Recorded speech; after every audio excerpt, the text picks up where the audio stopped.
Hopper Dominguez, Long Live Boxing, here with another edition of our previews. Before I begin, you know the drill.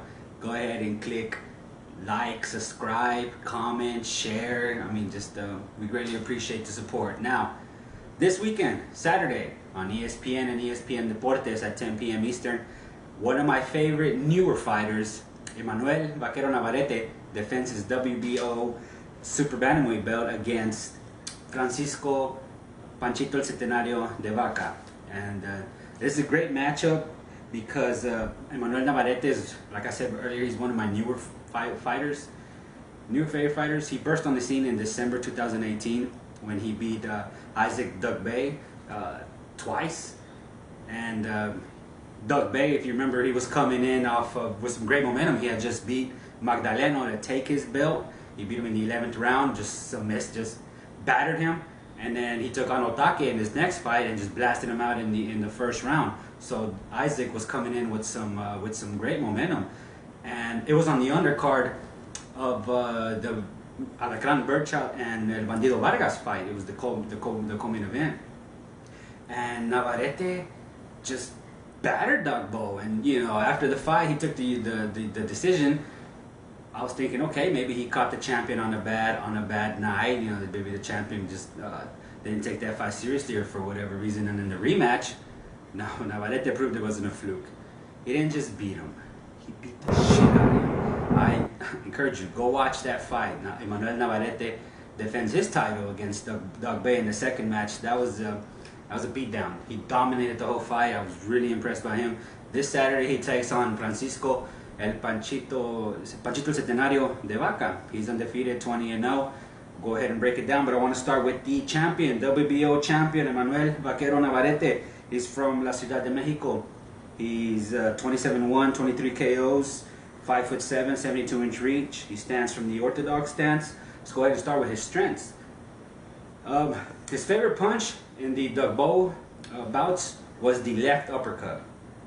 The way he went about setting it up, he'd feint the right cross and throw in the left uppercut. He'd throw in with good authority, and he'd score major points. And another thing I like about Navarrete, another strength of his, is that he's a great combination puncher. He rarely just throws one punch.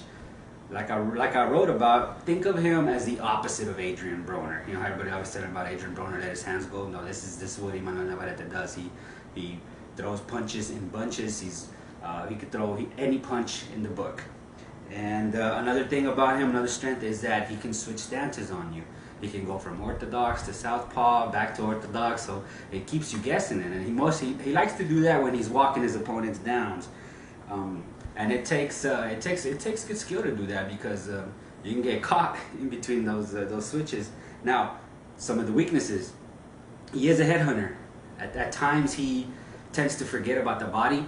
And he has 23 knockouts, so he can be forgiven about that a little bit. But still, if he would have worked the body of Isaac Dubé in the rematch a little earlier, he probably would have stopped him sooner.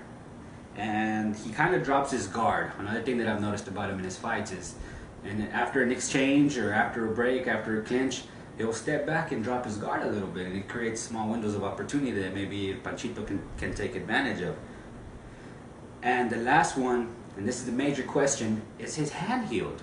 Going into the Bray rematch, there were rumors circulating that he had hurt his right thumb in sparring, which isn't shocking, isn't a shocking revelation. Boxers they don't go into the fight healthy. They've just completed training camp. But the fact that they were talking about that is a concern. And in the last round against his fight against Isaac Dogbe, he hurt it.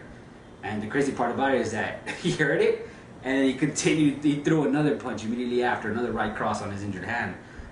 He just fought. That fight was just recently, 3 months ago. So how healed is that hand? We're gonna find out. Now, his opponent, Fransisco Panchito Centenario DeVaca, he's 20-0 with 6 knockouts, 5'7", 65-inch reach, and he also fights from the orthodox stance. The most glaring strength that Panchito has is his speed. He has very fast hands. Probably because his punches travel a lesser distance than Navarrete will, but his hands are very quick, and that's something Navarrete will have to keep an eye on. And his footwork. In his previous fight against Ernesto Guerrero, Panchito displayed some really great footwork because Guerrero is a journeyman, tricky fighter. So Panchito did what he had to keep him at bay. Now, another thing that Panchito has is his sparring. Per Top Rank, he's friends with Oscar Valdez, Jojo Diaz, Ronnie Rios, Rico Ramos. I mean, those are high-level guys, and he's been in there and sparred with them. Being in there and sparring with guys like that just gives you confidence if you can hold your own against them. Some of the weaknesses that Panchito has, the obvious one is the lack of power a little bit. He has 20 wins and only 6 by knockouts. His last 2 fights against Guerrero and Serrano, he pretty much seemingly landed at will, and they didn't seem too bothered by his punches. Another thing is the weight class. Navarrete has been at the junior featherweight division since 2016, since he fought Martin Casillas.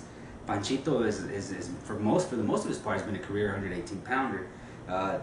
He will have completed his 5th bout here with Navarrete, and that's not a lot of fights. Navarrete will be the bigger fighter coming into the fight on fight night when they rehydrate.